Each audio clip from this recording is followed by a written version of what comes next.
Hello everyone, welcome to SS education class.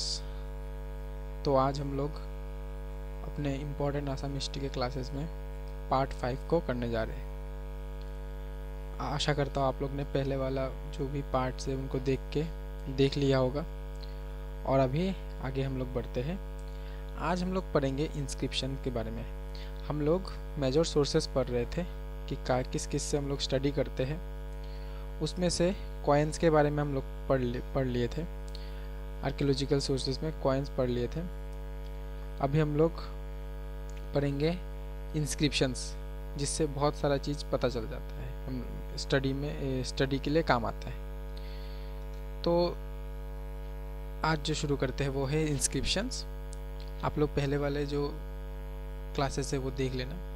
Inscriptions है, inscriptions are the much more valuable and authoritative sources of history which give us a clear picture of our past.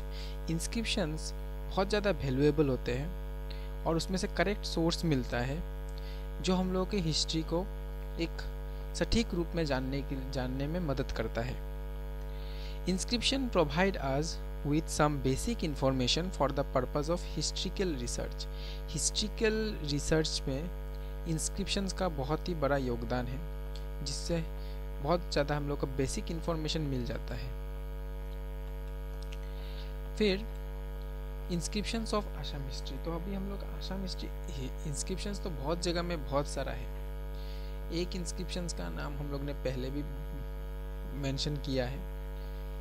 फिर अभी जो हम लोग पढ़ेंगे जितना भी, वो सब है आसाम हिस्ट्री के इम्पोर्टेंट कुछ इंस्क्रिप्शन, जो कि है सबसे पहला Umachal rock inscription during the reign of Surendra Varman. Surendra Varman के टाइम में एक उमाचल रॉक इंस्क्रिप्शन वो है। ये भी इम्पोर्टेंट, जितने भी इम्पोर्टेंट है, ऐसे तो बहुत सारे इंस्क्रिप्शन है पर सब नहीं चाहिए, तो जो इम्पोर्टेंट है वही मैं इधर दे रहा हूँ। आप लोग वैसे अगर हो सके तो सबको देख सकते हैं, पर उतना चाहिए नहीं, तो इसलिए जो इम्पोर्टेंट है वही इधर मेरे स्लाइड्स में आएंगे। सबसे पहला जो है वो है Umachal rock inscription Dubi copper plate. ये कॉपर प्लेट के ऊपर लिखा गया था, इसलिए कॉपर प्लेट इंस्क्रिप्शन। ये रॉक के ऊपर लिखा गया था, इसलिए rock inscription. Dubi copper plate, दूबी के में जो है वो कॉपर प्लेट इंस्क्रिप्शन है, और वो भास्कर बर्मन। कौन सा इंस्क्रिप्शन है? दूबी। किस में लिखा गया? Copper plate. ये भी इम्पोर्टेंट है। और किसके टाइम में ये लिखा गया था? भास्कर बर्मन। ये भी इम्पोर्टेंट है कि Dubi copper plate is during whose reign, so it is from Bhaskar Barman reign. Himachal rock inscription Surendra Barman के टाइम में था। वैसे ही निधनपुर भी बहुत ही इम्पोर्टेंट एक इंस्क्रिप्शन है। वो कॉपर प्लेट इंस्क्रिप्शन जो भास्कर बर्मन के समय में ही था। फिर है नालंदा क्ले सील। ये है नालंदा में जो क्ले सील है, उधर से भी हम लोग का आसाम हिस्ट्री का स्टडी होता है। वो भास्कर बर्मन के टाइम में हुआ था, लिखा गया था। फिर हम लोग देखते हैं कि हरिहर इमेज ड्यूरिंग दिग्लेखा बर्मन के समय में हरिहर इमेजेस बनाया गया था।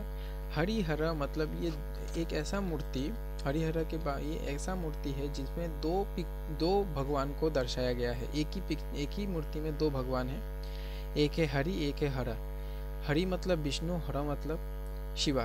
तो विष्णु और शिवा को मिला के दो भगवान को मिला के हम लोगों का एक इमेज है, वो है हरिहर। वो दिग्लेखा बर्मन के समय में ये बनाया गया था। फिर है पार्वतीय। वो दा पार्वतीय जो है वो कॉपर प्लेट इंस्क्रिप्शन है, और ये बनमाला बर्मन के समय में लिखा गया था। फिर है Kaliabor copper plate inscription. Kaliabor copper plate inscription during Banamala Barman. ये भी बनमाला बर्मन के समय में था, Kaliabor copper plate inscription.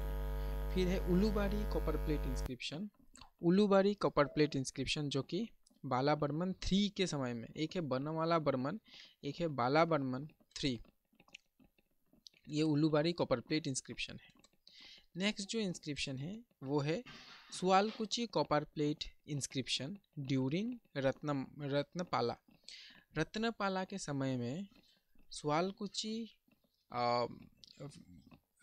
Copper plate inscription आया। बर्मन डायनेस्टी के पहले थे, बाद में थे पाला डायनेस्टी, तो इसीलिए ये सुआलकुची भी बाद का ही बात है। तो सुआलकुची कॉपर प्लेट इंस्क्रिप्शन जो है वो रत्नपाला के समय में लिखा गया था। आसाम कॉपर प्लेट इंस्क्रिप्शन एक है। आसाम कॉपर प्लेट इंस्क्रिप्शन जो बल्लभा देवा के समय में बनाया गया था। Assam copper plate inscription. फिर वैसे ही और एक है जो कि है Guwahati copper plate inscription during इंद्रपाला।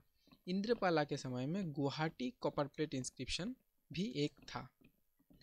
तो ये सब इंस्क्रिप्शंस आप लोग ध्यान रखना। कुछ इंस्क्रिप्शंस है हम लोग के आसाम में जिनको स्टडी किया जाता है। हाँ, इधर 4 है। Umachal rock inscription, Dubi copper plate inscription, Nidhanpur copper plate inscription, Nalanda clay copper seal किन के रेन में किया गया था ये चाहिए।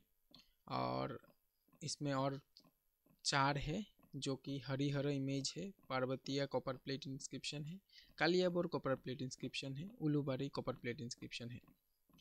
वैसे ही और 3 है इसमें, एक है सुआलकुची, एक है आसाम, एक है गुवाहाटी, इंद्रपाला के समय गुवाहाटी वाला। ये एक टाइमलाइन है जो उस दिन मैं बात कर रहा था कि ये जो पैलेओलिथिक एजेस के पीरियड्स क्या होता है। ये मेजर पीरियड्स ऑफ आर्कियोलॉजी में मेजर टाइम पीरियड को डिवाइड किया गया है कुछ नामों में। जैसे कि सबसे पहला है पैलेओलिथिक। तीन भागों में बांटा गया है। पैलेओलिथिक मतलब जहाँ पे स्टोन एज था, वहाँ पे ज़्यादा स्टोन का इस्तेमाल होता था। लोग ज़्यादातर स्टोन से ही अपना वेपन्स कुछ भी बनाते थे। तो ये जो स्टोन एज है इसको 3 भाग में बांटा गया है। इसको पैलेओलिथिक बोलते हैं, इसको लोअर पैलेओलिथिक बोलते हैं, इसको मिडिल पैलेओलिथिक बोलते हैं, और एक है अपर पैलेओलिथिक। तो लोअर पैलेओलिथिक मतलब बहुत पुराने पत्थर जो थे पहले। फिर है मिडिल पैलेओलिथिक जो आया, और जो है अपर पैलेओलिथिक है जो सबसे आखिरी में था। पैलेओलिथिक में सबसे आखिरी में था अपर पैलेओलिथिक। ये आप लोगों को पूछेंगे नहीं, पर तब भी आप लोग जान के रखिए तो सब काम में आता है। मेसोलिथिक होता है उसके बाद। मेसोलिथिक मतलब मिडिल के जो मतलब थोड़ा साइज़ में थोड़ा छोटे थे ये पत्थर। फिर नियोलिथिक है। लिथिक मतलब होता है तो वो पत्थर। और नियोलिथिक क्या होता है? अर्ली एग्रीकल्चरिस्ट एंड पेस्टोरलिस्ट के समय में जो था वो उस टाइम में थे। एग्रीकल्चरिस्ट एंड पेस्टोरलिस्ट उस टाइम में दिखाई देते थे। तो नियोलिथिक कल्चर तब से शुरू हुआ था, नियोलिथिक के समय में, एग्रीकल्चर एंड पेस्टोरलिस्ट। फिर वैसे ही कैल्कोलिथिक एज है। ये कैल्कोलिथिक बहुत ज़्यादा आप लोग ने सुना भी होगा, और उधर भी हम लोग ने देखा था पिछले क्लासेस में कैल्कोलिथिक करके। वो फर्स्ट यूज़ ऑफ कॉपर का जो पहला यूज़ हुआ था वो कैल्कोलिथिक एज में हुआ था, कैल्कोलिथिक पीरियड में हुआ था। तो ये था कुछ हम लोगों का आज के क्लासेस में इतना ही। तो थैंक यू। जय हिंद, जय आसाम।